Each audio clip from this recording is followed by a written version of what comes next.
me more of what you believe is the end game with China. Are you waiting for President Xi to blink? How do you think this is all going to be resolved? Look, for years we've been ripped off and taken advantage of by China and others, in all fairness, but by China, that's the big one.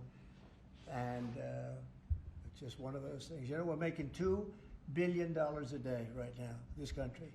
$2 billion a day with tariffs. And they were making $2 billion a day. We'll be making more. Now when you see what happened today, I don't know if it's still there. You know, I looked an hour ago, but we were up like close to 3,000 points. Nobody's ever seen a day like that. I think that's a record, isn't it, fellas? Definitely. Is that a record? Who would have thought we were going to have a record like that after watching? But because the geniuses of the world, they get it. Our country is very strong. We were left a very, very weakened country, both economically, financially, because of all of the tariffs and all of the other companies just raiding us and ripping us off. And also at the border where 21 million people were allowed to come in. Many of those people were criminals. And but the people that do this for a living, some of them are very smart and some of them aren't smart at all. But these guys are very smart, and my group is very smart. My whole group is smart. And you've done so amazing on the border. I read the other day that there were 9 people and hundreds of thousands 2 years ago with Biden, and we had 9. We had it down to 9, and they were all let in for medical reasons. They were in bad shape. We let them in for medical reasons, not even for anything else. So you've been amazing. But that's a big thing. I think it's one of the greatest problems that I've never seen anything like it. Open borders. The whole world was emptied out. Prisons from all over the world, from the Congo in Africa, from Africa to Asia, a lot in South America, but it wasn't just South America. Prisons emptied out.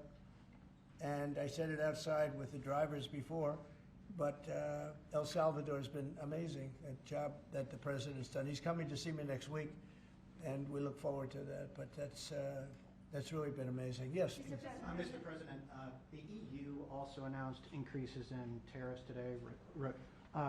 Why not treat... That's bad timing for them. That's bad timing. Why not They treat said, them They didn't put them in. No, they threatened them, I but they think picked a later date, which our expectation is it's going to be later still. Okay. I'm glad that they held back. You said you were watching the market.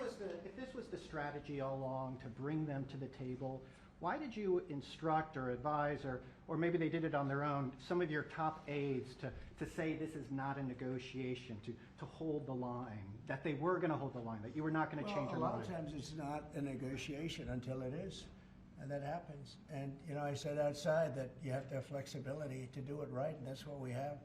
We brought everybody to the table, and it may not be a negotiation. It may not last. I mean, you know, things may be asked that I think are not fair to us. Look, we've been ripped off by essentially everybody for 35 years. This is not just a new thing. And Roger Penske just left. He's a great gentleman, great man, actually. And he said no other president would have had the guts to do this. And I believe that's right. They wouldn't have done it. They should have done this a long time ago. A long time ago they should have done it. I started it with China. I took in hundreds of billions of dollars in tariffs and taxes from China in my first term. And we had the greatest economy. We were up 88% on the stock market. That was the greatest ever in the history of our country. But it had to be done. It's something that had to be done. Mr. President, thank you so much. Which countries will be negotiating first? Do you have any criteria? Because, for example, Brazil and the UK, they do not have deficits with the US. They have a surplus. They do not have a surplus. They have deficits with the US. So what is the criteria? And also, would you consider talking or meeting with Xi Jinping? Oh, sure. He's a friend of mine. I like him. President Xi, I like him. I respect him. But they haven't treated our country right. Sure, I'd meet with him. On the other countries, we have Japan is here, and South Korea is here, and others are here, and we're trying to see them. It's, from what I hear, it's much more than 75. I said 75 plus. So many. It's everybody wants to make a deal, actually, and you know we want to do what's right for our country. We also want to do what's right for the world. The world is important. I mean, you know, it's the world, right?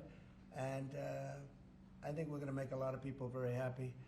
And I think investing in the United States of America will be the greatest investment that anybody's ever made.